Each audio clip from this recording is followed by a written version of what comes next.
Hi cozy friends, and welcome back to Morgan Unraveled. My name is Morgan, and on this channel I like to unravel my anxious mind with my cozy hobbies, mostly reading and knitting. So if that sounds like your cup of tea, grab a cup of something cozy and a project. Let's unravel. I often get asked what needles I use, so today I'm going to be sharing my favorite must-have knitting tools and notions, and I'm going to be very honest about which ones are needed and which are extra investments for your knitting journey. I want to start by saying if you are a beginner knitter watching this, you do not need a bunch of fancy tools to get started. And if you love crafting but really don't know where to get started, then look no further than today's video sponsor, Craftsy. Craftsy is designed for crafters of every skill level, whether you are looking to begin a new skill or to advance your skill in your favorite comfort hobbies. They have classes in a variety of categories, including knitting, crochet, quilting, sewing, baking, cooking, gardening, you name it. As I was perusing their website, I was really interested in taking some of their writing and photography classes, but as far as knitting goes, there are Knitting 101 classes for beginners, as well as a Planning the Perfect Pullover class if you want to learn how to modify or design patterns to better fit your body. There are video tutorials to hold your hand through specific projects such as a cabled beanie or Fair Isle mittens. There's even a yarn dyeing class, and there are entire videos on learning new techniques like brioche or left-hand knitting. One class I found so helpful for my knitting journey is the Stranded Colorwork Basics class. It really helped me remove the intimidation I have towards color work. Craftsy is the perfect place to expand your crafting expertise. The first 1,000 of you to click my link in the description will get a full year of a premium membership to Craftsy for only $1.49. And I want to say thank you so much to Craftsy for sponsoring today's video. Now, if we want to start talking about my favorite must-have tools, we have to start with needles. My Knit Picks wooden needles take the cake for my favorite tried and true needles. This is an interchangeable knitting needle set that comes in 9 sizes ranging from 3.5mm to 8mm needles. And interchangeable refers to the needles being able to be separate from the cables. And this set came with, I think, 4 or 5 cables of various sizes that you can mix and match with the needles to make them the length you need. So for example, I would use the shortest cable for casting on a collar of a sweater, and I would use the longer one for working on the body of a sweater, instead of having to buy fixed needles of multiple lengths.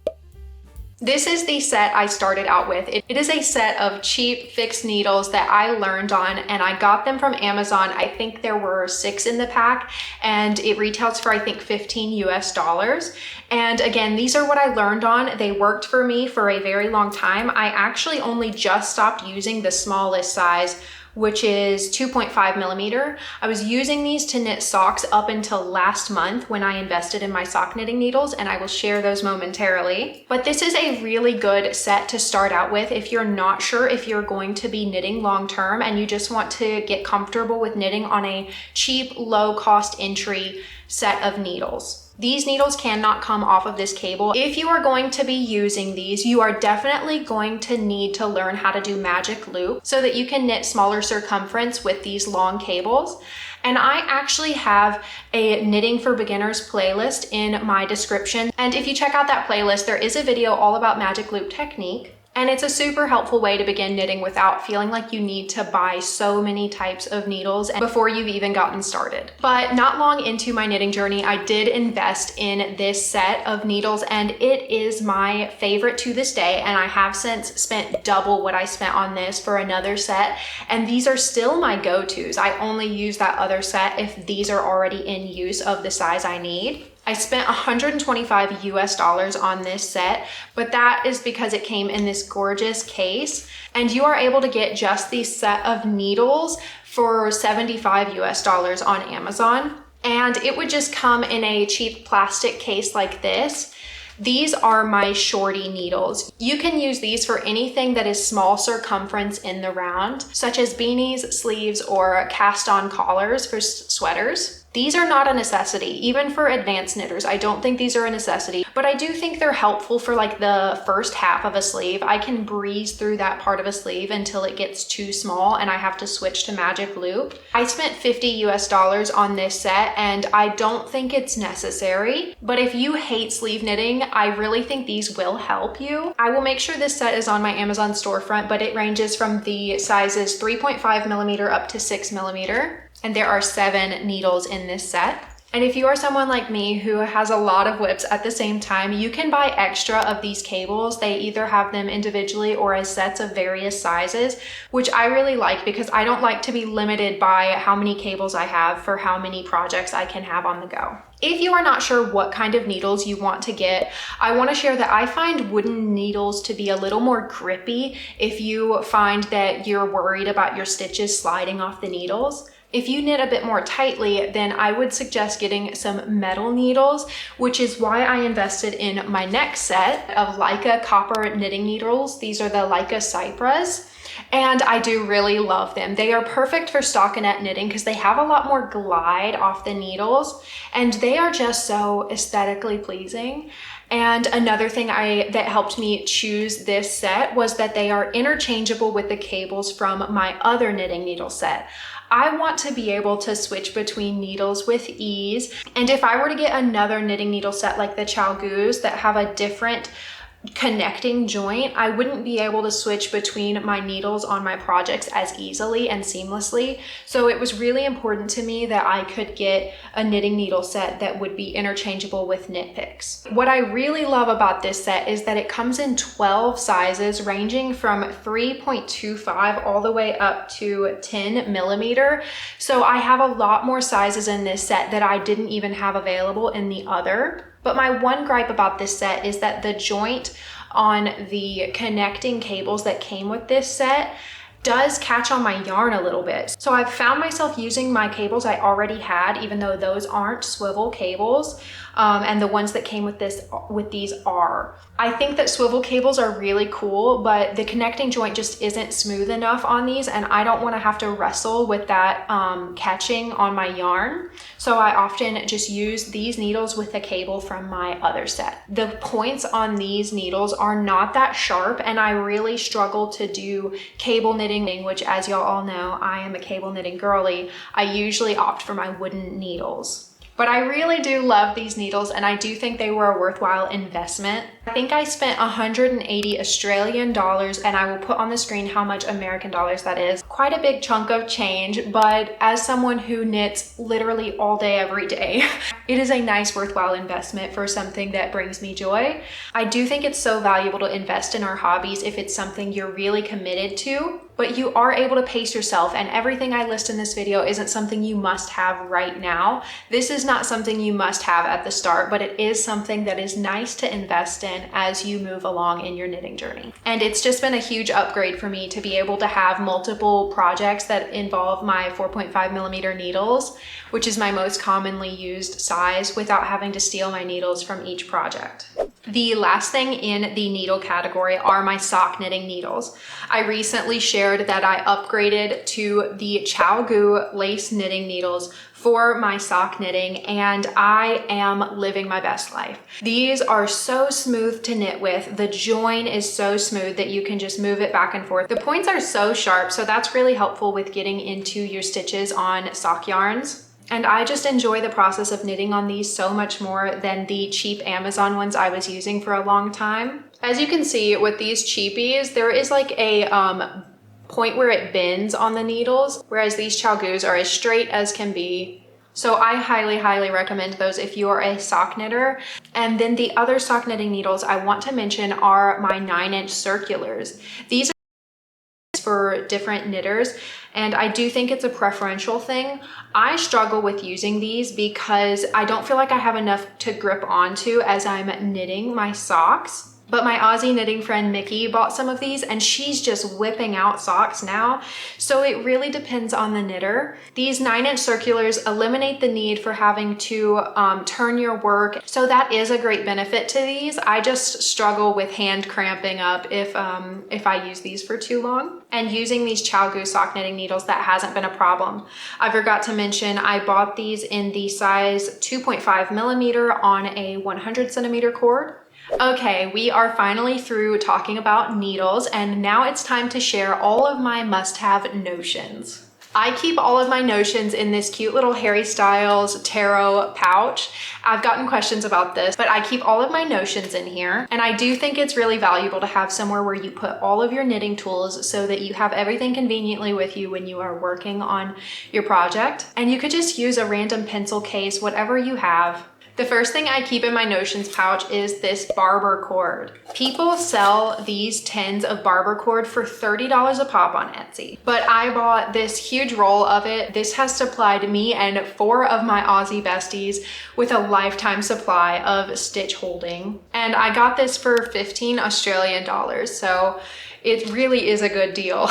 So the purpose of barber cord is to be able to put your stitches on hold without having to use waste yarn. To show you an example, I am working on the Dagmar cardigan, and when I finished the upper back yoke, I had to put the stitches on hold so that I could work the front panels and then join in the round. So while my back stitches are on hold, I was able to just slide it onto this cord. All you have to do is, obviously your stitches would be on this needle, and then you would just attach it to your cord and thread it through the work. It's so easy and so quick compared to putting your stitches on waste yarn. And it's so helpful for being able to try on your work as you go. And I did buy these cute little tins on Amazon to put them in because I was making cute sets for me and my friends. But you really can just buy this cording and cut long lengths. I did 70 centimeters for the sleeves and I think 150 centimeters for the body. But you obviously do whatever works for you and allows you to be able to try them on as you go. And it comes with so much that you'd have more than enough and can reuse this stuff for the rest of your life. I originally got these paper clip stitch holders to be able to put my sleeves to rest when I got to that point on a pattern. But because I have those barber cords, I literally don't use these anymore. I used to lose my sleeve stitches all the time when I used these. So I definitely recommend just using waste yarn if you want to use what you have on hand, or getting the barber cord as an upgrade. And then the other thing I keep in one of these little tins will be so loud, but I have a ton of cute little stitch markers in here. Stitch markers are so important. I cannot understate this. You need them to be able to mark your raglan stitches. And I also put stitch markers in all of my increases. At least I did at the start of my knitting journey because it was so hard to see where I had increased, and it still helps to this day when I'm using a darker yarn. When you are just starting out, you can get away with using earrings or paper clips, but you really want a lot of these. And I bought a huge pack of them on Amazon when me and my friends were making cute stitch markers with charms on them, which I will have linked in my storefront if you are interested in doing the same. But I highly recommend having plenty of stitch markers around. Put them in your notions pouch. And I already mentioned tapestry needles, but these tapestry needles are really important for being able to weave in your ends or sew together panels. So if you're working a project flat from the bottom up, like I did for my folklore cardigan, then you have to sew your pieces together. Also, when you switch between balls of yarn, you have to weave in your ends. And tapestry needles are a little different than sewing needles because they have a larger eye so that you can fit yarn in it a lot easier. And I got this set in like a beginner knitter notions pouch, but I do recommend getting a set of them and not just one because I have lost a few of those to couch cushions. Another crucial thing for your knitting notions pouch is a crochet hook, which I know we're talking about knitting. Why do you need a crochet hook in your notions? This is so important for being able to ladder back up on your projects. If you drop a stitch and you need to get it back up onto your needles, you just pull it back through. And again, if you check out my Knitting for Beginners playlist, I have a video from Nimble Needles on how to fix and troubleshoot knitting mistakes, and he talks about laddering up in that video. So if you are new to knitting, definitely give that one a watch. Study it like it is your knitting university. And if you are a beginner, I do plan to have an entire video soon about how I taught myself to knit and what resources I found helpful. So let me know down in the comments if you would find that helpful. I do have a bunch of waste yarn in my Knitting Notions pouch from before I had my barber cord, which I can probably take this out now because I'm not really using it anymore to put my sleeves on hold or anything. The next notions I have in my pouch are this gauge ruler and this wraps per inch ruler. I got these from Sunrise Grove Etsy shop, and these are truly beautiful. Look at the art on these. The wraps per inch tool is really helpful for checking what weight your fiber is. You can just lay it across these bars and see what weight your fiber is. And you can also wrap it around to see how many wraps per inch. And it also provides that information on the little tool. And then this tool you would lay on top of your gauge swatch to see how many stitches you are getting in 2 inches. Most projects will give you a gauge in 4 inches. So it would be more helpful to have one of the larger gauge swatch tools that measures 4 inches or 10 centimeters. But this is the one I have, and I usually use this one in conjunction with my tape measure, which is the next thing I'm going to talk about. I have this retractable tape measure from a set I got on Amazon. I got a set of 3 to share with me and my Aussie friends. It's so important to have one of these in your Knitting Notions because you're not only going to need to measure your gauge swatch like I mentioned, but a lot of times in patterns it will tell you to knit until the work measures 8 inches from the underarm or whatever it is. And you will really want to have one of these on hand always to be checking your work and seeing how far along you are. It's so helpful to have one that is flexible like this so that you can measure around your bust and get an accurate bust measurement so that you know what size garment you should be knitting. I also have a little pair of scissors in my Knitting Notions, which is super helpful to always have on hand. But obviously, if you are a beginner, you can just use whatever scissors you have in your home. And then these have nothing to do with knitting, but I keep Tums, Tylenol, Dramamine, all of these things in my Notions pouch because I don't go anywhere without my knitting. I also have cable hooks in my Knitting Notions. Cables are essentially just knitting your stitches out of order to make them cross over each other. If I am doing 2x2 cables, I can do those easily without a cable hook so that I don't have to pick it up and put it down over and over. But if I am knitting a 3x3 crossing, I really like to have one of these on my work. Another notion I have that is not essential but has been a little helpful is this little tool for knitting color work. You can thread your strands through each side of it and place it on your finger, and it will keep the yarns separate but on the same hand. I used this a little bit, but I never found my flow with it, especially because I'm the mom of a toddler, so I have to pick up and put my work down so often that it was just always getting tangled up in this and I couldn't put my work down fast enough. I think that is all for my notions, but now I want to talk about some of the tools and equipment that are really helpful in knitting. So I obviously have to talk about my yarn swift and yarn ball winder. If you buy yarn skeins, this isn't a necessity, but once you start buying hanks of like sock yarns or whatever, you really need some of these, at least the yarn ball winder. And if you want to get away with not using a swift, you can wrap your yarn around the back of 2 chairs pushed together and get away with doing that and winding it. You technically can hand wind hanks of yarn, but it is so tedious and time consuming that I just personally wouldn't want to do that. I'd rather spend my time knitting. I've tried before and it got into a big, huge ball of mess. So I do recommend getting yourself a swift as well. I got this cheap one on Amazon, which is literally made of straws because I didn't want to invest in a fancy one while living abroad. But I do have a better one on my Amazon storefront if you want to invest in a nice swift. I do swear by my yarn ball winder from Knit Picks. I have 2 of these, one back in the States in storage and then the one I purchased for while we live here in Australia. But if you want to buy from indie hand dyers, you're definitely going to want a yarn ball winder. But I would not recommend this swift because it literally falls down while I'm using it half the time and it's not aesthetic.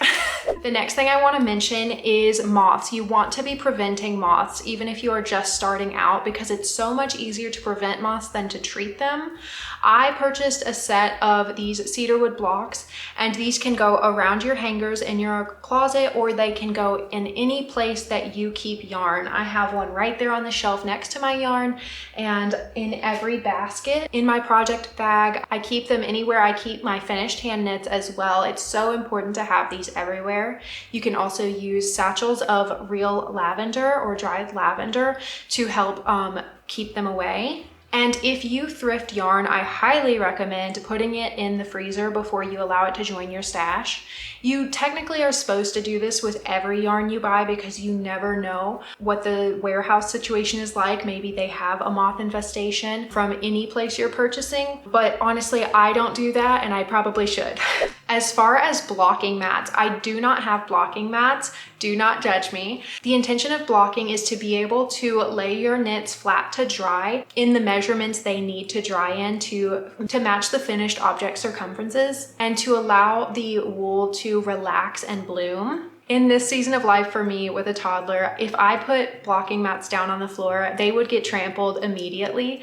So what I actually do is after I hand wash my garments carefully and wring them out gently, I do not let the fibers get stretched whatsoever, and I gently hold all of it from all the weight of my wet garment from below. And then I will lay it flat in a towel, roll it up like a burrito, and get all of that excess moisture out. Sometimes I have to do that with 2 separate towels because there will be so much moisture. And then I lay it flat to dry on another towel on top of my table. There are also some mesh laundry hangers you can get to lay knits flat to dry if that is more accessible. One of my knitting friends actually bought kids' play mats, the tiles, and she said she spent half the price and there's literally no difference. I think that is all of the tools I use for my knitting, all the must-haves, and I'd love to hear down below if you have any questions or if there's anything I didn't mention that you swear by. I also have a knitting podcast and knitting vlog, so stick around if that sounds like your cup of tea, and make sure you tap subscribe so you don't miss future cozy videos. If you are working on a project while watching, let me know down below what you are making. Thank you so much for spending your time unraveling with me, and I will be wishing you a very cozy week.